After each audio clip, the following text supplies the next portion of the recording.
Gaza में सोमवार को 24 सैनिकों की मौत के बाद इजराइल में मातम है। इजरायली डिफेंस फोर्सेस यानी आईडीएफ ने मंगलवार को इन्हें राजकीय सम्मान के साथ अंतिम विदाई दी। इसके कुछ देर बाद प्रधानमंत्री बेंजामिन नेतन्याहू और डिफेंस मिनिस्टर योव गैलेंट ने वॉर कैबिनेट के साथ में बयान जारी किया। भारत सरकार ने बिहार के पूर्व मुख्यमंत्री स्वर्गीय कर्पूरी ठाकुर को भारत रत्न से सम्मानित करने का निर्णय लिया है। मध्य प्रदेश के मुख्यमंत्री डॉक्टर मोहन यादव ने इस निर्णय पर प्रधानमंत्री नरेंद्र मोदी का आभार भी जताया। सीएम ने कहा कि पूर्व मुख्यमंत्री स्वर्गीय कर्पूरी ठाकुर ने पिछड़े वर्ग और वंचितों से लड़ाई में सामाजिक न्याय दिलाने के लिए महत्वपूर्ण योगदान दिया था। मुख्यमंत्री विष्णुदेव साय ने बागेश्वर बाबा की हनुमंत कथा सुनी और भक्ति रस का आनंद लिया। सीएम कोटा गुडियारी में आयोजित पंडित धीरेन्द्र शास्त्री की हनुमंत कथा में शामिल हुए थे। उन्होंने बागेश्वर बाबा से छत्तीसगढ़ के सुख समृद्धि का आशीर्वाद भी लिया।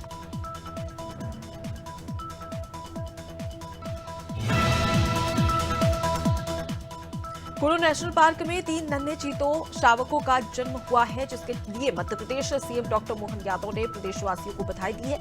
इस दौरान सीएम यादव ने कहा कि प्रधानमंत्री नरेंद्र मोदी ने कुल्लू में अभिनव प्रकल्प चीता प्रोजेक्ट शुरू किया था, जो प्रोजेक्ट सफल हो रहा है। साथ ही सीएम ने कहा कि अब प्रदेश में चीतों की संख्या में भी बढ़ोतरी हो रही है। रायपुर में बीजेपी विधायक अजय चंद्राकर ने कांग्रेस पर निशाना साधा। अजय चंद्राकर ने कहा कि कांग्रेस शासन में बेरोजगारी बढ़ी और महिलाओं पर अत्याचार हुए। वहीं उन्होंने कांग्रेस की न्याय यात्रा को लेकर कहा कि कांग्रेस सत्ता में आने के लिए जनता के साथ अन्याय कर रही है। अजय चंद्राकर ने केंद्र और राज्य सरकार की योजनाओं की जानकारी भी दी। लोकसभा चुनाव से पहले छत्तीसगढ़ में कांग्रेस भाजपा की नजर युवाओं पर है। कांग्रेस ने अपने कार्यकाल में युवाओं के लिए बेरोजगारी भत्ता, स्वामी आत्मानंद स्कूल जैसी योजनाएं लागू की थी। अब भाजपा भी उन सभी योजनाओं को और अधिक बेहतर तरीके से प्रदेश की जनता तक पहुंचाने के लिए साथ ही युवाओं को अपनी ओर आकर्षित करने में लगी हुई है। मध्य प्रदेश के उमरिया जिले में बांधवगढ़ एसडीएम की गुंडागर्दी का वीडियो सामने आने के बाद मुख्यमंत्री डॉक्टर मोहन यादव ने सख्त एक्शन ले लिया है। सीएम यादव ने एसडीएम को निलंबित करने के आदेश दिए हैं। सीएम ने कहा कि मध्य प्रदेश में सुशासन की सरकार है। प्रदेश में आमजन के साथ इस तरह का अमानवीय व्यवहार बिल्कुल बर्दाश्त नहीं किया जाएगा।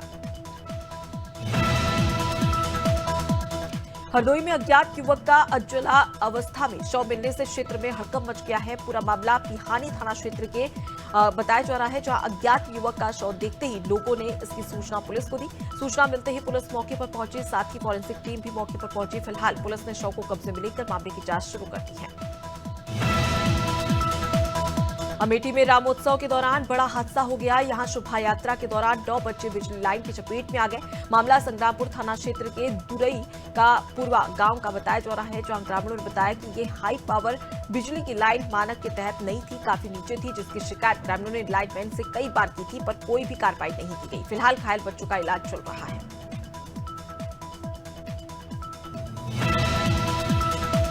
जालौन के बुंदेलखंड एक्सप्रेस वे पर घने कोहरे के कारण बड़ा हादसा हो गया। विजिबिलिटी कम होने के कारण कई गाड़ियां आपस में टकरा गई।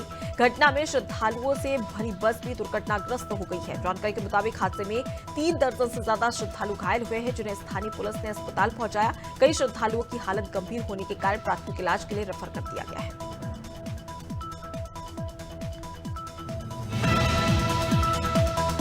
मैनपुरी में मामूली विवाद के कारण दबंगों ने एक युवक को बेरहमी से पीट दिया। दबंगों के पीटने का वीडियो सोशल मीडिया पर जमकर वायरल हो रहा है। वीडियो में दबंग युवक एक युवक को बेल्ट और डंडों से पीटते हुए दिखाई दे रहा है। इतना ही नहीं, दबंग युवकों ने युवक को पीटते हुए वीडियो भी बना लिया। बता दें कि पीड़ित युवक ने परिजन ने मारपीट की शिकायत थाने में दर्ज की है। फिलहाल पुलिस मामले की जांच कर रही है। गाजीपुर में स्वाट सर्विलांस और पुलिस की संयुक्त टीम ने हत्याकांड के 4 आरोपियों को गिरफ्तार कर लिया है। साथ ही आरोपी के कब्जे से 6 फोन, 2 बाइक, 1 देसी तमंचा समेत 2 जिंदा कारतूस बरामद कर लिया गया है। मामला नंदगंज थाना क्षेत्र का है, जहां 5 लोगों ने मिलकर एक किसान की हत्या कर दी। रतलाम में लोकायुक्त पुलिस ने 15,000 रिश्वत लेते हुए वनपाल को रंगे हाथों गिरफ्तार कर लिया। दरअसल कुछ दिन पहले एक व्यक्ति ने लोकायुक्त कार्यालय में पुलिस अधीक्षक अनिल विश्वकर्मा को शिकायत की।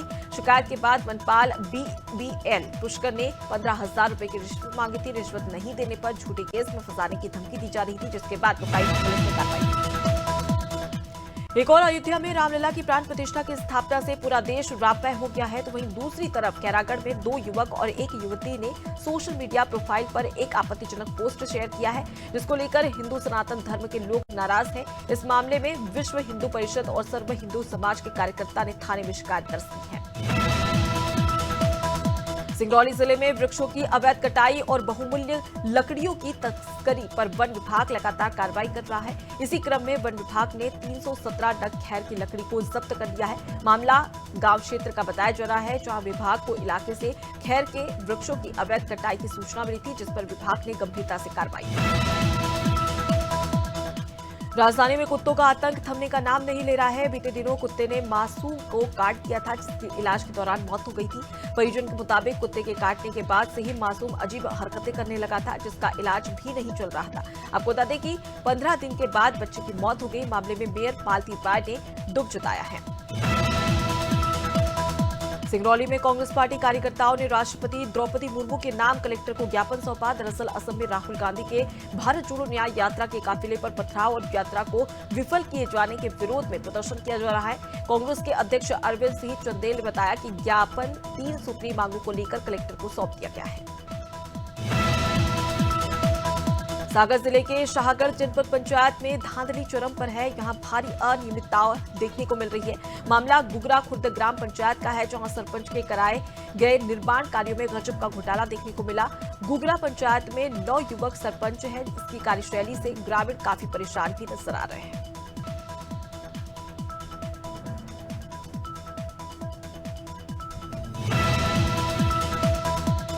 रायपुर एम्स में आउटसोर्स कर्मचारियों की हड़ताल का आज दूसरा दिन है। हड़ताल की वजह से स्वास्थ्य सेवा प्रभावित हो रही है। पहले दिन आउटसोर्स कर्मचारी अस्पताल के गेट नंबर 4 पर एक साथ हड़ताल कर बैठने गए थे, जिससे ओपीडी और आईपीडी की सेवाएं ठप हो गई। मरीजों की काफी दिक्कतों का सामना भी करना पड़ा। नौकरी से हटाए जाने को लेकर 700 कर्मचारी विरोध कर रहे हैं।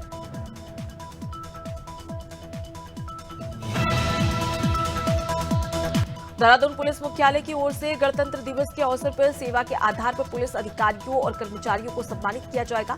इसके तहत राज्यपाल उत्कृष्ट सेवा पदक, उत्कृष्ट सेवा सम्मान चिन्ह और सराहनीय सेवा सम्मान चिन्ह प्रदान किए जाने की घोषणा की गई है। वहीं इस संबंध में सूची भी जारी कर दी गई है।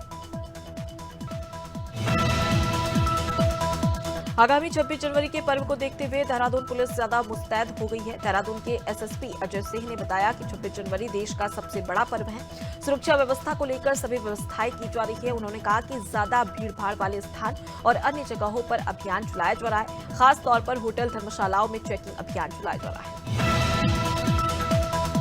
हल्द्वानी में सड़क सुरक्षा जीवन रक्षा अभियान जारी है। कोतवाली परिसर में इस अभियान का श्री गणेश वरिष्ठ पुलिस अधीक्षक ने हरी झंडी दिखाकर किया। इस अभियान में यातायात सुरक्षा के नियमों का पालन करने के लिए जनता को जागरूक भी किया जा रहा है। इसके लिए हल्द्वानी कोतवाली से एक रैली भी निकाली गई है।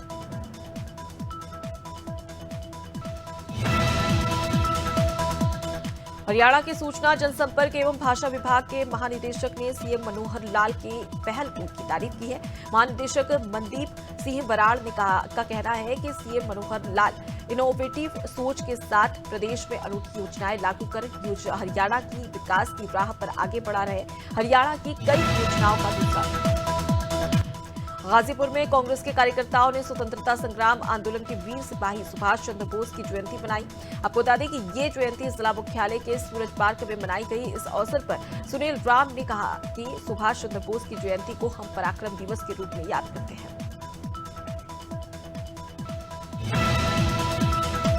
रायसेन में केंद्रीय विद्यालय में जिला स्तरीय चित्रकला प्रतियोगिता का आयोजन किया गया। ये प्रतियोगिता प्रधानमंत्री नरेंद्र मोदी के परीक्षा पर चर्चा कार्यक्रम के तहत आयोजित हुई, जिसमें जिले के 10 शासकीय और अशासकीय स्कूलों में करीब 100 बच्चों ने हिस्सा लिया।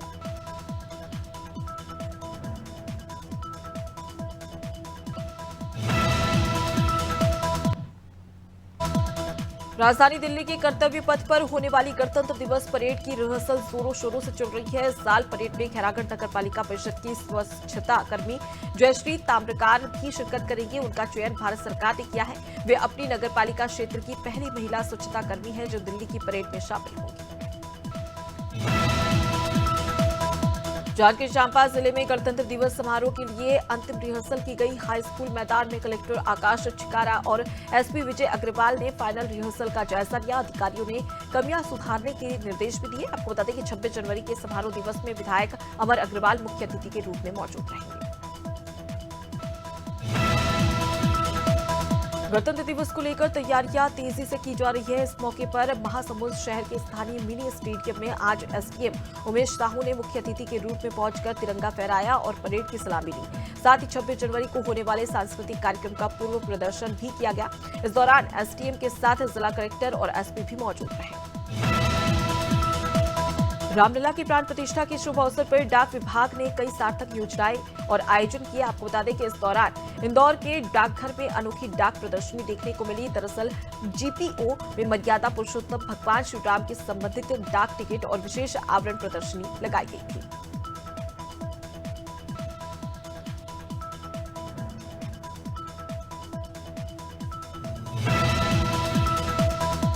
अयोध्या में रामलला विराजमान हो गए हैं। प्राण प्रतिष्ठा के पहले से भक्तों के सैलाब का सिलसिला अब तक नहीं थम रहा है। हजारों भक्त रामलला की एक झलक देखने को आतुर है। प्राण प्रतिष्ठा के बाद पहले ही दिन लाखों श्रद्धालुओं ने रामलला के दर्शन किए। साथ ही देश दुनिया के राम भक्त दिल खोलकर दान भी कर रहे हैं। राम मंदिर को एक दिन में 3 करोड़ 17 लाख रुपए की ज्यादा धनराशि प्राप्त की गई है। अयोध्या में 500 साल के संघर्ष के बाद रामलला विराजमान हो गए हैं। 2 दिन पहले रामलला की प्राण प्रतिष्ठा हुई और देश भर में इस दिन को दिवाली के रूप में मनाया। अयोध्या नगरी में अब तक श्रद्धालुओं का तांता लगा हुआ है। नाचते गाते भक्त रामलला की झलक देखने को पहुंच रहे हैं। भक्ति, आस्था और प्रभु श्री राम के प्रति ऐसे समर्पित लोग जिनके लिए दूरी मायने नहीं करती है। अयोध्या राम मंदिर में प्राण प्रतिष्ठा के दूसरे दिन आज बुधवार को भी रामलला के दर्शन के लिए भक्तों की भारी भीड़ देखने को मिली। अयोध्या प्रशासन की कोशिश है कि मंगलवार को जो अव्यवस्थाएं हुई वो आज न हो। आईजी रेंज अयोध्या प्रवीण कुमार ने कहा कि अयोध्या में भीड़ लगातार मौजूद है। अब हम बुजुर्ग और दिव्यांग लोगों से अपील कर रहे हैं कि वो आएं। अयोध्या में रामलला की प्राण प्रतिष्ठा के बाद भक्तों का सैलाब उमड़ पड़ा है। हर कोई रामलला के दर्शन के लिए आतुर है। दिव्यांग भी बिना किसी सुविधा के ही दर्शन करने पहुंच रहे हैं। भक्तों का कहना है कि 500 साल के संघर्ष के बाद रामलला विराजमान हुए हैं।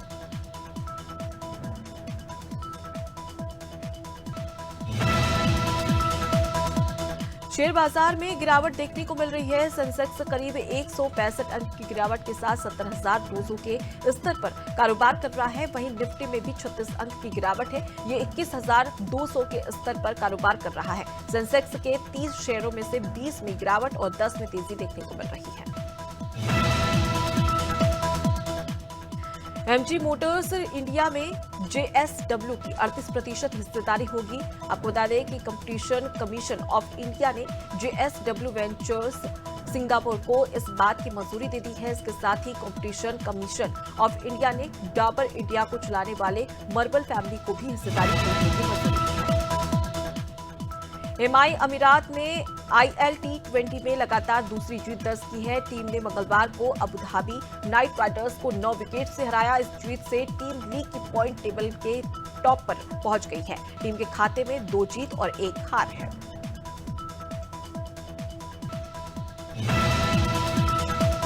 जसप्रीत बुमराह ने कहा कि इंग्लैंड अगर बैच बॉल अप्रोच की अपनाएगा तो मुझे सीरीज में बहुत विकेट मिलेंगे। इंग्लिश बल्लेबाज रिस्क लेकर खेलेंगे, ऐसे में उनके आउट होने की उम्मीद अधिक होगी। आपको बता दें कि बुमराह 25 जनवरी से इंग्लैंड के खिलाफ पहले टेस्ट में खेलते हुए नजर आएंगे।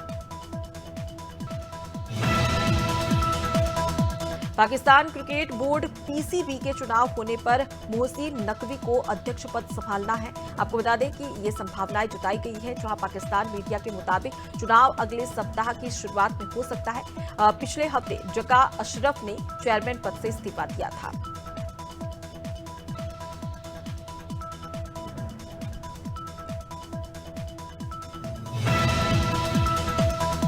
2023 के भारत के international cricketer of the year की घोषणा की गई है। पुरुष और महिला वर्ग में शुभमन गिल और दीप्ति शर्मा को चुना गया है।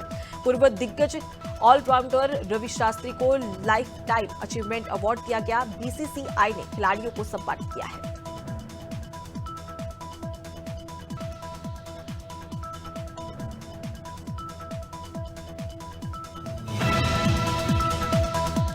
मध्य प्रदेश के खिलाड़ी और दाएं हाथ के बल्लेबाज रजत पाटीदार टीम इंडिया के कैंप में शामिल हुए। टीम इंडिया में कोहली का रिप्लेसमेंट पाटीदार बनेंगे। पाटीदार ने 21 दिसंबर 2023 को साउथ अफ्रीका के खिलाफ तीसरे वनडे मैच में इंटरनेशनल क्रिकेट में डेब्यू किया था।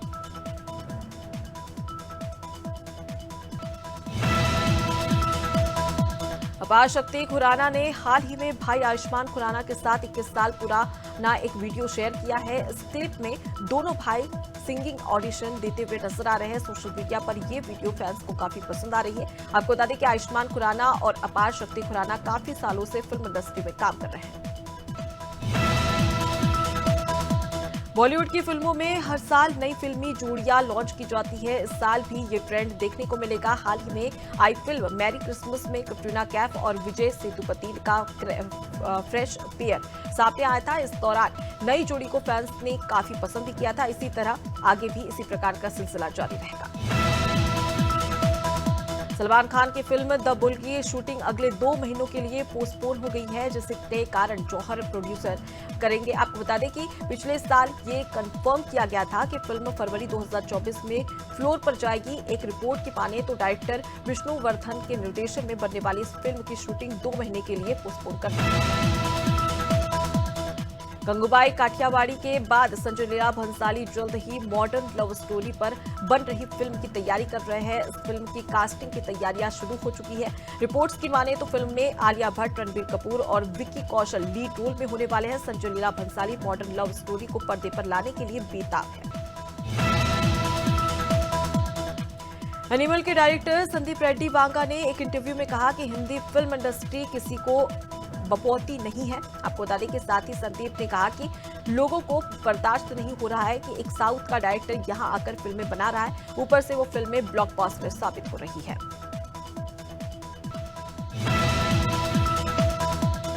मध्य प्रदेश में अगले 1-2 दिन में प्रदेश के कुछ हिस्सों में बादल छाए तो कहीं कहीं बारिश होने की संभावना है। जनवरी के आखिरी 3 दिन में भी कुछ इलाकों में कोहरा और कोल्ड डे भी हो सकता है। मौसम विभाग के मुताबिक भोपाल संभाग में बादल छाने का अनुमान है।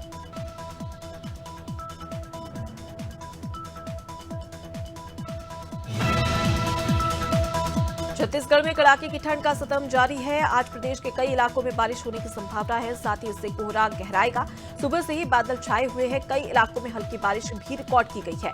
ठंड में वृद्धि का पूर्वानुमान जताया गया है। मौसम विभाग के मुताबिक आने वाले 2 से 3 दिनों तक इसी प्रकार का तापमान रहने वाला है। लगातार तीसरी रात न्यूनतम तापमान 10 डिग्री से कम रिकॉर्ड हुआ है। सोमवार रात को भी कपकपाने वाली ठंड थी। पारा 9.6 डिग्री रिकॉर्ड हुआ तो सामान्य से 1 डिग्री कम रहा। मंगलवार को भी सुबह से शाम तक मौसम सर्द था।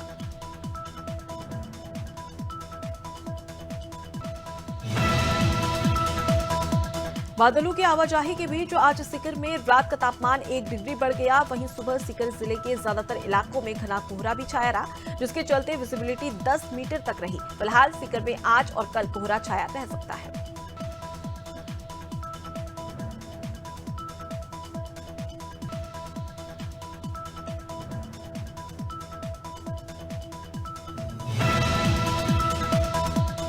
बरेली में आज सुबह न्यूनतम तापमान 3 डिग्री पर आ पहुंचा। सुबह से हल्का कोहरा छाया हुआ है।